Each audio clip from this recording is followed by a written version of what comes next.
timeless truth that God has given to us to guide us in our lives. You can open your Bibles, if you'd like, to the book of Ruth.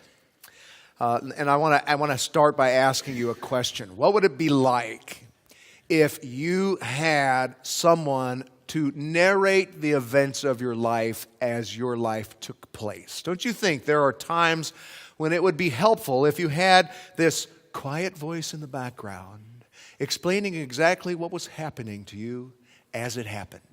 You know, you get out of bed one day, you kick your covers off and you roll out of bed and you hear the narrator say, and then Brad got up for what was to be the most important day in his life.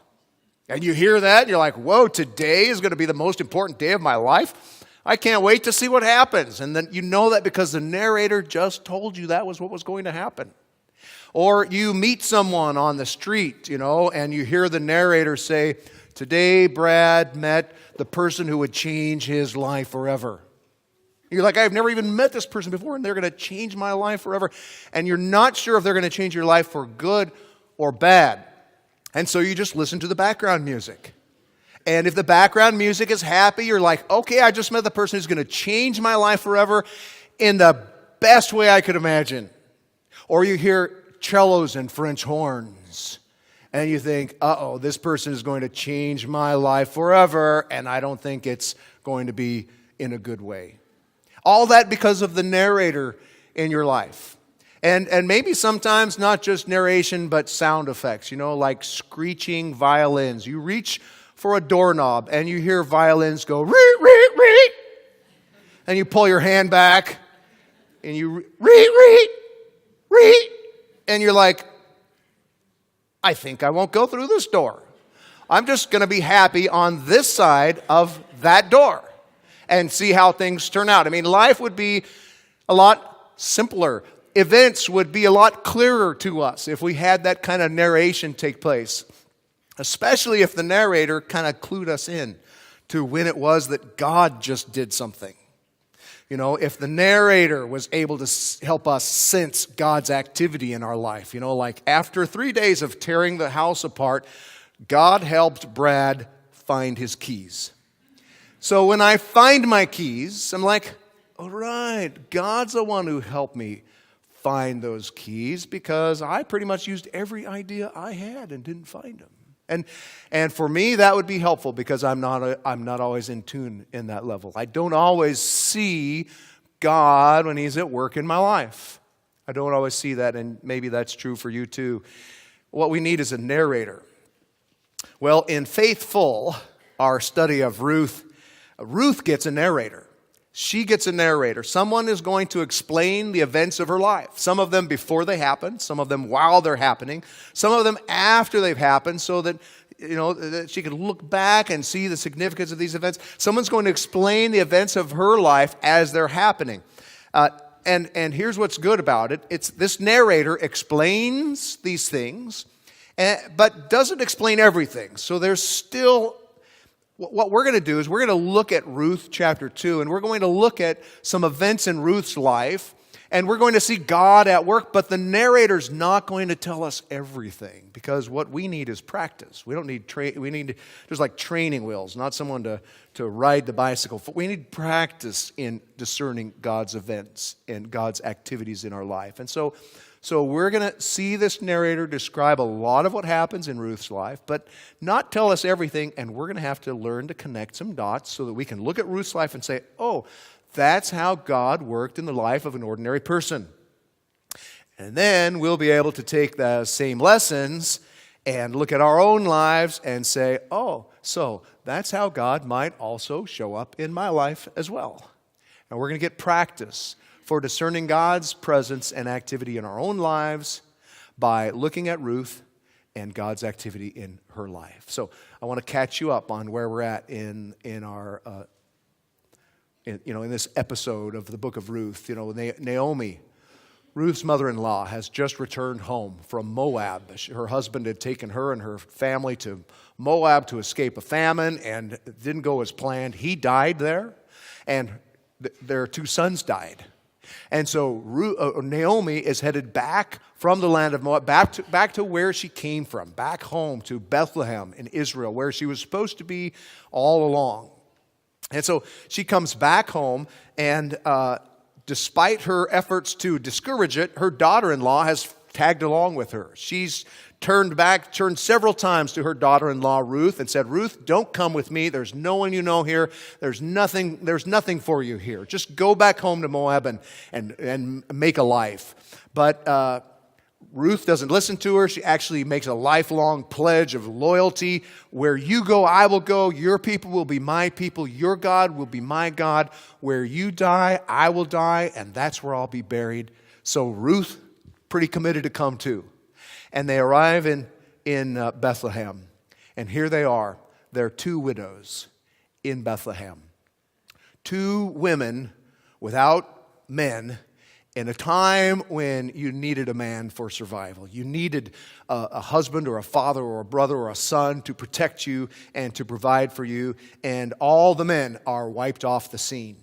And so we have these two women with no one to take care of them. They're back in Bethlehem, nobody to take care of them, no social safety net to help them, just them trying to figure out how they're going to make their way in this brutal world. So that's where we pick up the story, and we're going to read and find out what happens to them. How are they going to make it? How are they going to make it?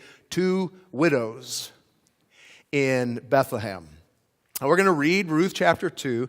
We're going to practice seeing God's presence, seeing God's activity in an ordinary person's life, in some very ordinary events, so that we can learn a little bit more about how He works in our lives. Now, I want you to notice that the spotlight shifts in chapter 2 from Naomi, who's in the spotlight in chapter 1.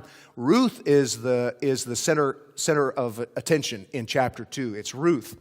And as we read this, here's what we're going to do. We're going to read the whole chapter. We're going to take a long time with it. We're just going to kind of comment as we go. So we're going to read through and comment, make observations as we read what happens in this particular episode. And then I want you to look for something. There's one statement that one particular scholar says, has made this statement about it. There is in this passage a statement that stands above the rest as one of the most significant interpretive comments of the whole book. So what you're going to look for is the narrator telling you something really important. All right? That is a critical interpretive comment buried somewhere in chapter 2. So let's read it. We're going to take our time to go through it. All right, so we're beginning in Ruth chapter 2. Now, Naomi had a relative on her husband's side from the clan of Elimelech. Remember, that was her husband's name, Elimelech. She had a relative on her husband's side from the clan of Elimelech, a man of standing whose name was Boaz. And then in verse 2, the subject changes. Verse 1 is all about this. The narrator is telling us something important that we're going to need to know later. It's like, I'm just letting you know this before I get into the story. It's like, I'm going to tell you a joke, and the only way you can understand this joke is if you know this. So first let me tell you this, and then I'll tell you the joke, and you'll get it. That's what verse 1 is. It's let me give you some information so that when we get to this point in the story, you will know that this particular man, a guy named Boaz, is a relative of Elimelech's. So he's family. And he's a man of standing. He's a man of importance and respect. So when we get there, don't forget who Boaz is. Now, Ruth the Moabitess said to Naomi, "Let me go to the fields and pick up the leftover grain behind anyone in whose eyes I have found favor." This is the practice of gleaning, where you go to someone behind them in the harvest and you pick what they kind of missed and what they left over, and you get a glean, and that's what poor people did to provide for themselves. And so you've got Ruth and Naomi. Naomi's probably depressed. She's sitting at home. Remember, she just said, "Call me bitter. Change my name from pleasant to bitter because God's been bitter to me." She's probably in a room with the curtains pulled, and she can't do anything. And they're just getting poorer and hungrier by the day. So finally, Ruth says, "Listen, somebody's got to do something around here.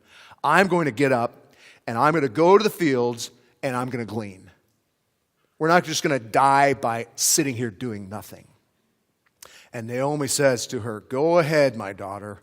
And she went out and began to glean in the fields behind the harvesters. As it turned out, she found herself working in a field belonging to Boaz, who was from the clan of Elimelech.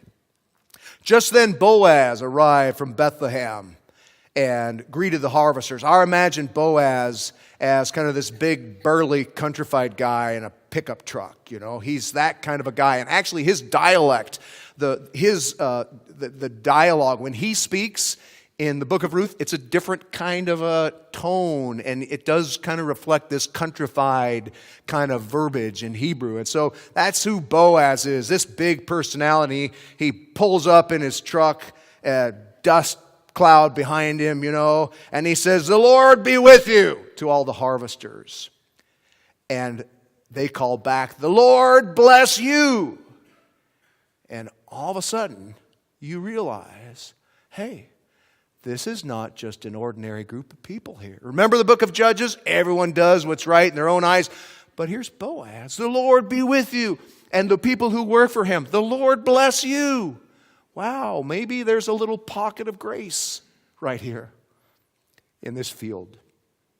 And Boaz asked the foreman of the harvesters, whose young woman is that? He sees Ruth out there working hard, and he says, who's that? And the foreman replied, she is the Moabitess who came back from Moab with Naomi. Now, Bethlehem's a little town. News travels. Okay, everybody kind of knew Bitter, you know, Pleasant is back, only she's changed her name to Bitter, you know, the person formerly known as Pleasant. And she's bitter now, and everybody knows. And that's who she is. She came from Moab with Naomi, and she said, please let me glean and gather among the sheaves, among the harvesters.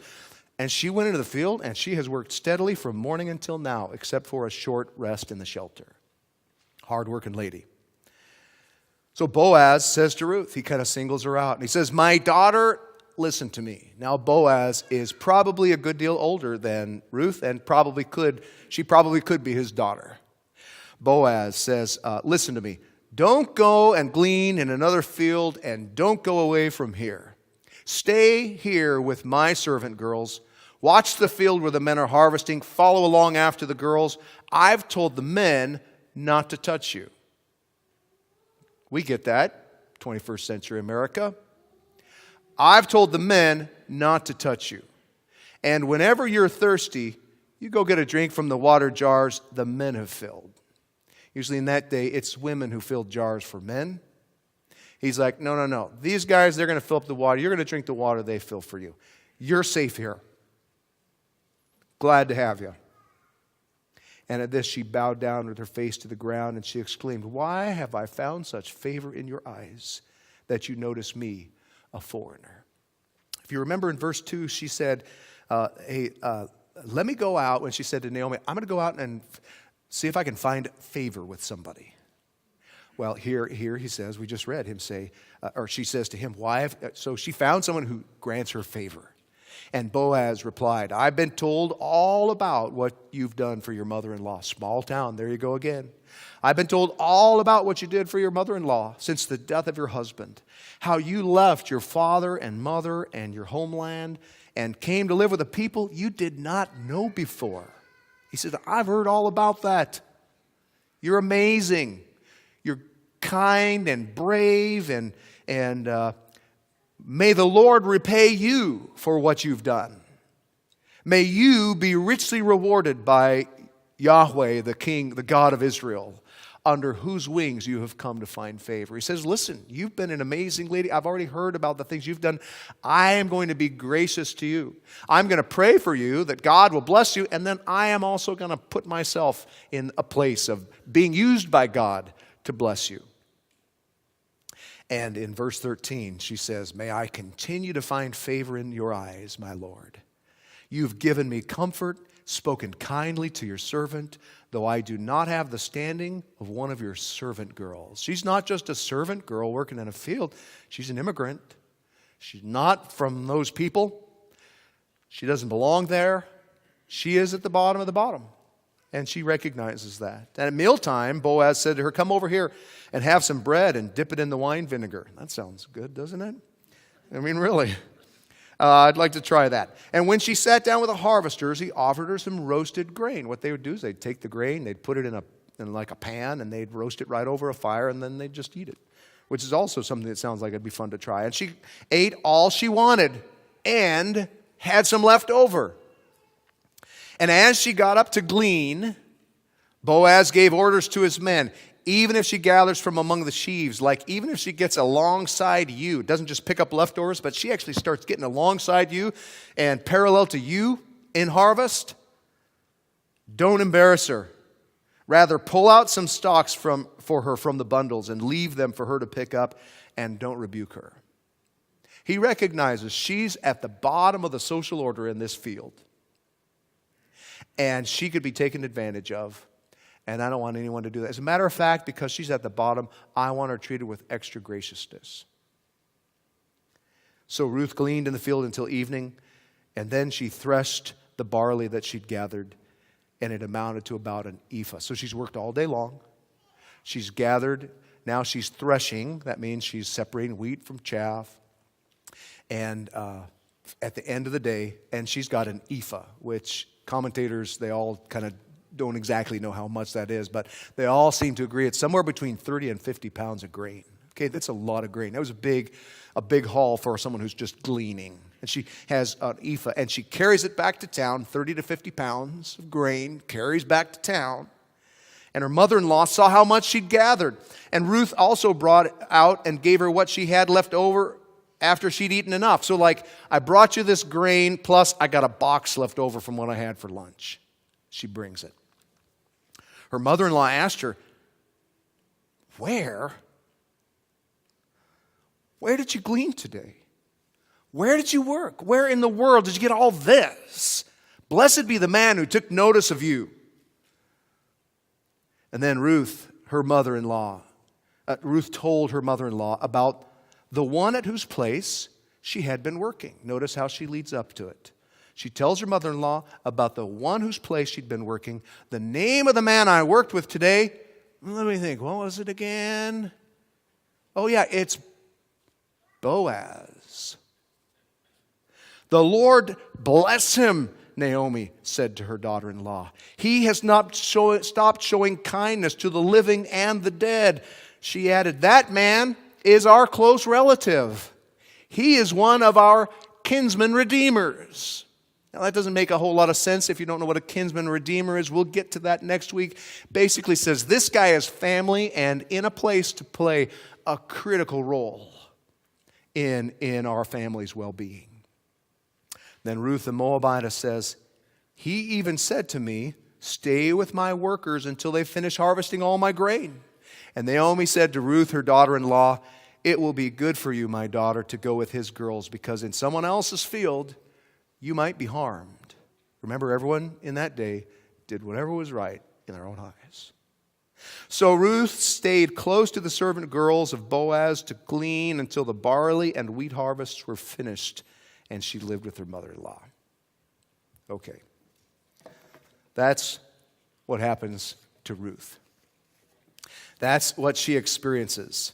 And not just happens to Ruth, but happens also to Naomi and Boaz. I mean, we really see several different characters beginning to interact here. And remember our goal this morning. We want to learn how to spot God at work. We want to learn to see how God works in the lives of ordinary people. So we're going to practice by spotting God at work in the life of Ruth. And it's clear that God is at work in the lives of Ruth and in the lives of Naomi. They are widows, and God cares for widows. God cares for those who can't care for themselves. And He exercises a special way of caring for people in need. And we call it today, we have a word for it. It doesn't really come from the Bible, but it's kind of a word to describe what we see in the Bible. It's a word called providence. Providence is what we see here taking place. And providence means protective care.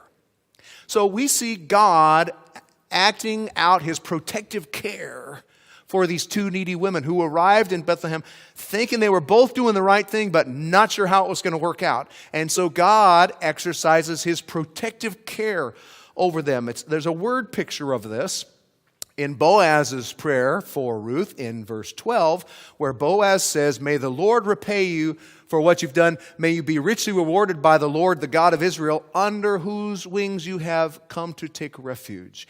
You remember that Ruth had committed herself to Naomi's God. She said, "Your God's going to be my God. I'm not going to follow the gods of Moab anymore." And Boaz says, "Listen, when you did that, you came under the wings of the God of Israel. You are now able to take refuge under God's wings, and you experience his protective care." Well, that's what we see being played out in chapter 2. We see her experiencing God's protective care in her life. And here's what I love about this, is that God's protective care shows up in the details of her life.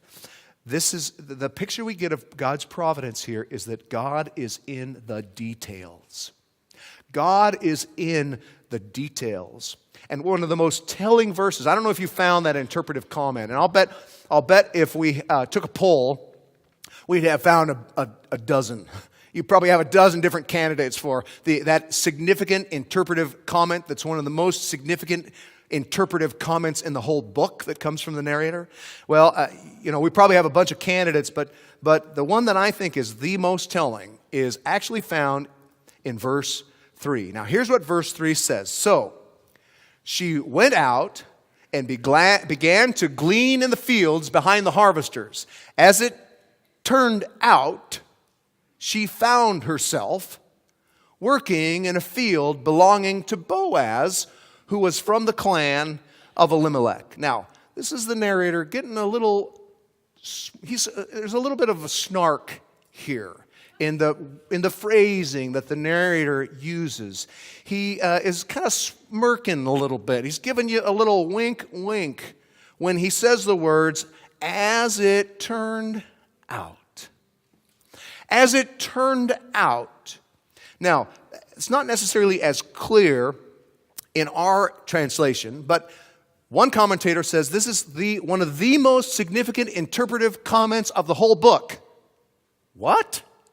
As it turned out? Yeah, because the Hebrew says this. In Hebrew, the narrator says, her chance chanced upon. Okay? And her chance chanced upon. It's just a Hebrew way of saying, and her luck really got lucky right here when she found herself working in the field.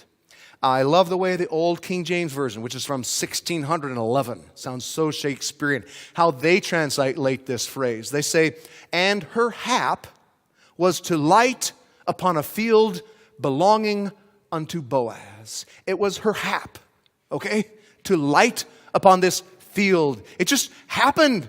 Crazy. She just somehow happened to end up in the field of the guy I told you about in verse 1. Remember him? She happens to end up there. The New English Bible says, now she just happened to end up. She just happened to end up in this field. See, in Ruth's day, finger quotes hadn't been invented yet. Okay? And so the narrator has to let you know, listen here, this is Ruth's lucky day. It's her lucky day. The narrator is calling us to pay special attention to an ordinary event that is not ordinary because God is in it. It's a small detail that God is involved in.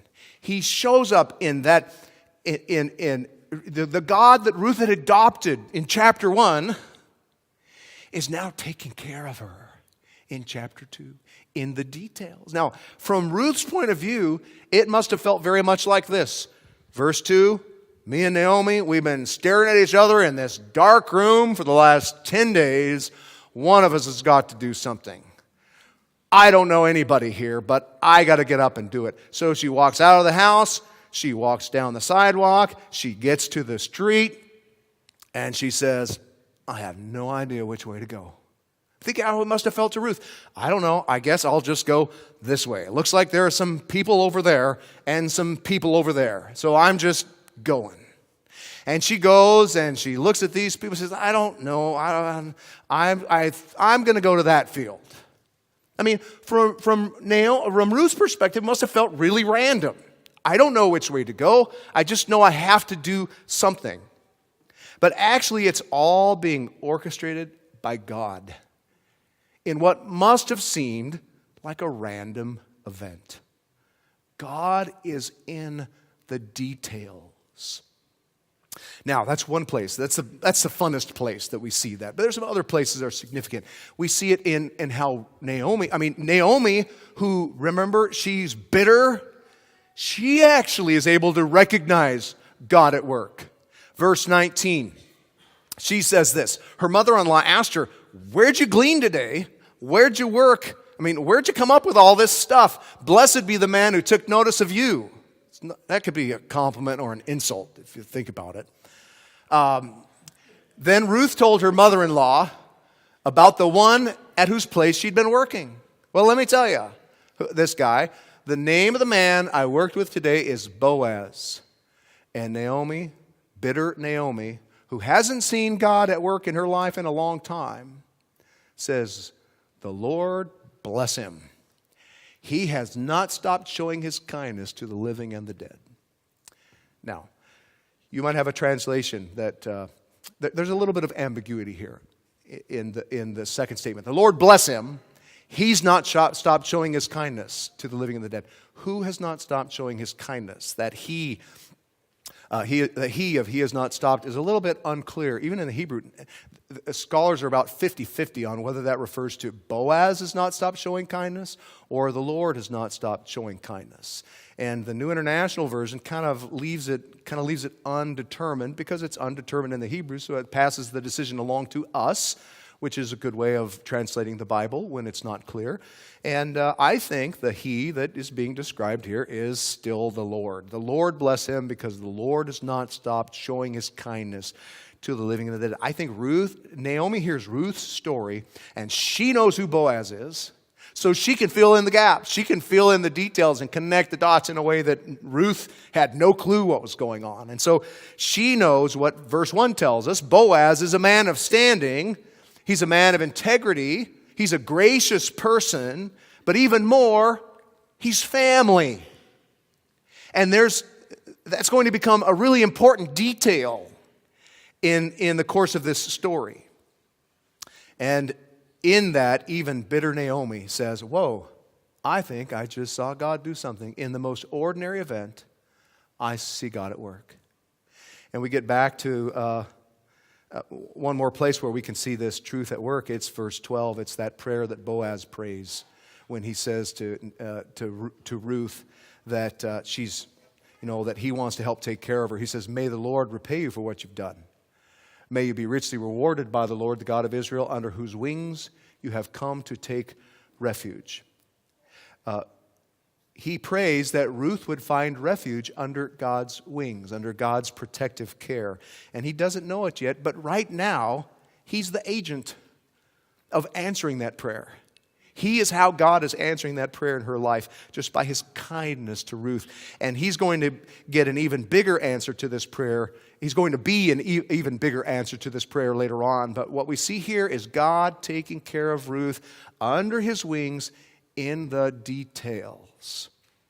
That's what I want us to hear this morning, that this thread that runs through chapter 2 and applies to us today, that God is involved in the details of our lives. The details. Here's what one writer says about this. He says, behind the apparent chances of the ordinaries, should I go this way or that way? Behind the apparent chances of the ordinaries of day-to-day encounters, God is expressing his providential rule and care. Now, that wasn't just what happened to one person's life 3,000 years ago.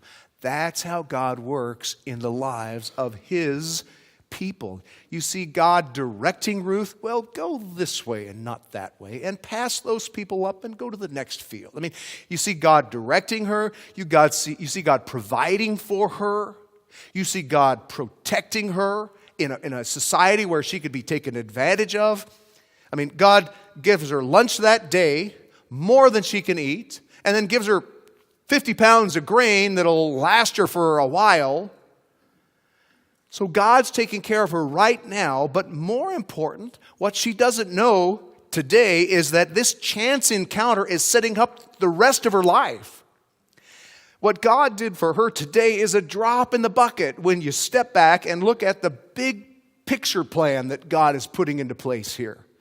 He is setting up her entire future with a husband, with children, with security and grandchildren, and a legacy that people are going to be talking about 3,000 years later, a legacy that we haven't even touched on yet. Some of the biggest things that happen in her story don't happen until about the last paragraph of the whole book. And I just find that really encouraging.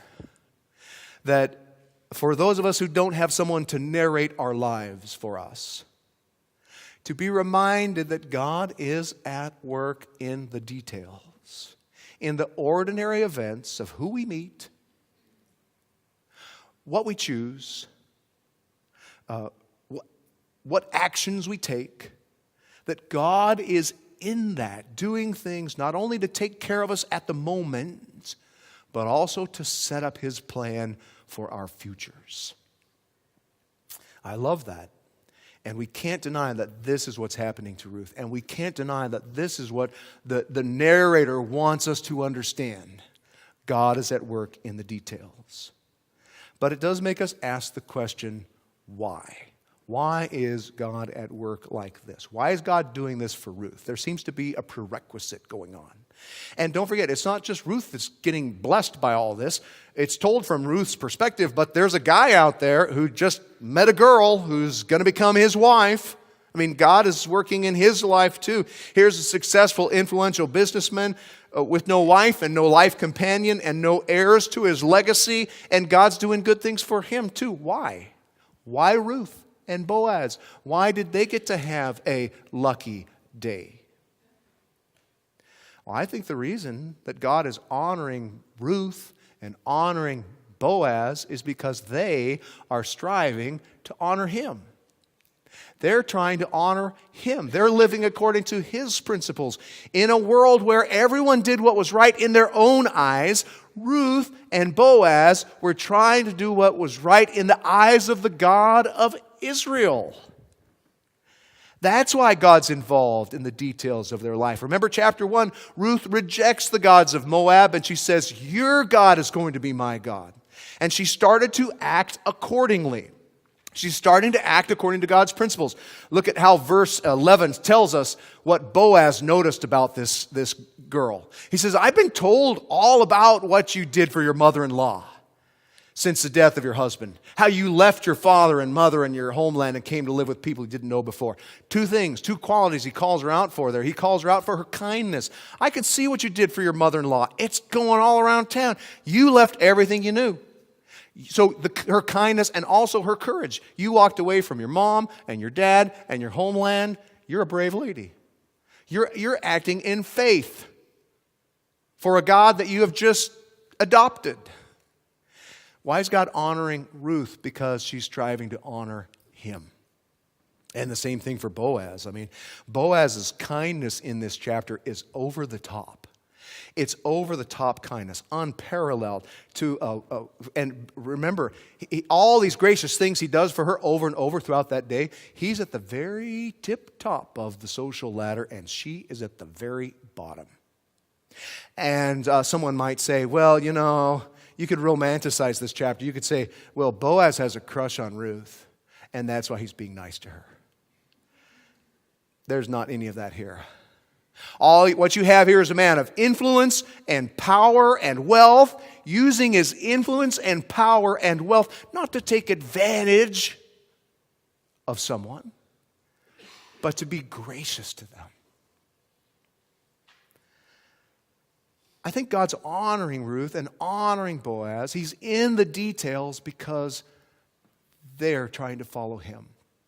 Ask yourself the flip side. Would we see this same level of involvement from God? Would he be in the details if everyone in this chapter was a jerk? If everyone in this chapter is like out for themselves and doing their own, is God going to be providentially caring for them and taking care of them? No. No, I think this chapter shows an interplay of human responsibility and God's blessing. Personal initiative, divine provision. People who treat each other in kindness and therefore experience kindness from God. I think the timeless principle in the passage is this: God is in the details. That's part of it. God is in the details when we are in His will. That's the whole timeless truth from the chapter. God is in the details when we are in His will. And that's why God is blessing Boaz and Ruth. In a culture where everyone is out for themselves, they are practicing kindness, graciousness, initiative, generosity, responsibility. I think it's because they are in God's will that God is in the details. And I think if you want to be able to say, God is in the details of my life, you've also got to be able to say, because I am in His will. Now, I don't want to paint being in God's will as this tiny little bullseye. It's like this perfect, small, you've made every right choice and you're exactly where you ought to be. That's how I used to think of God's will. I don't think, that's not what I'm saying this morning. You've got to have it all together for God to be in the details of your life. What I'm saying is you've got to be pursuing God. You've got to be aspiring to follow Him with a whole heart.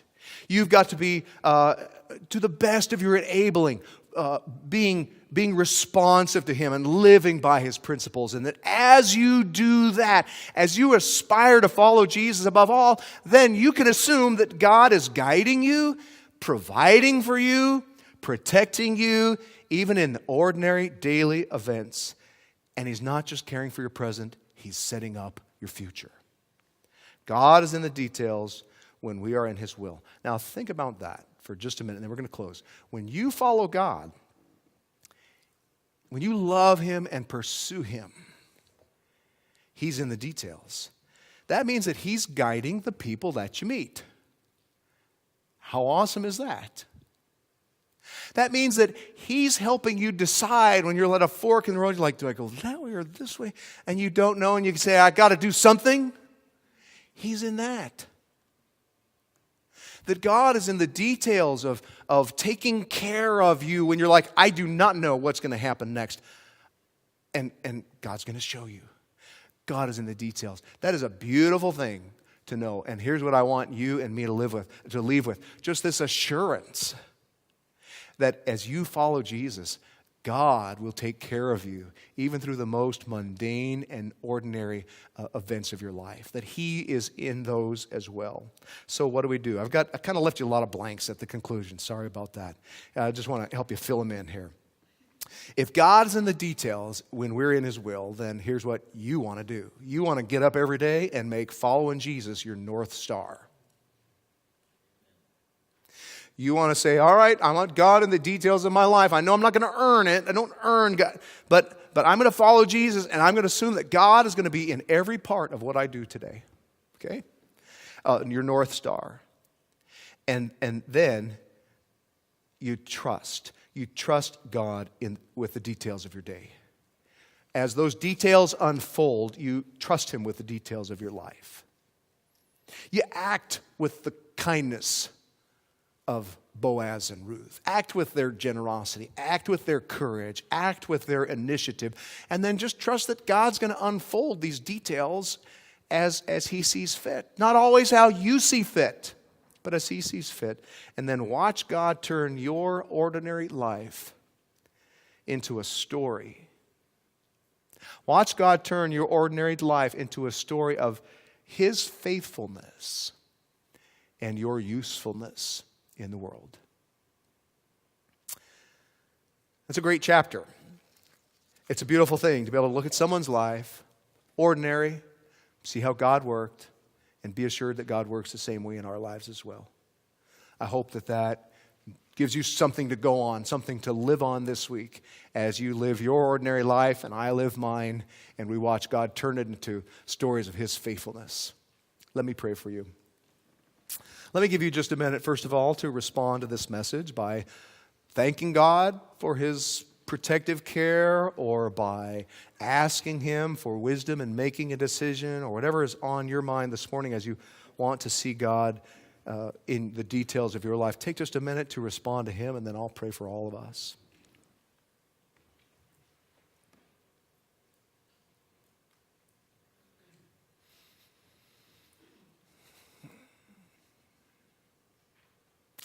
Father, thank you for being our Father, for caring for us and watching over us, for exercising your protective care, your providence over our lives, for giving us refuge under your wing as we live in a challenging world, in a challenging day.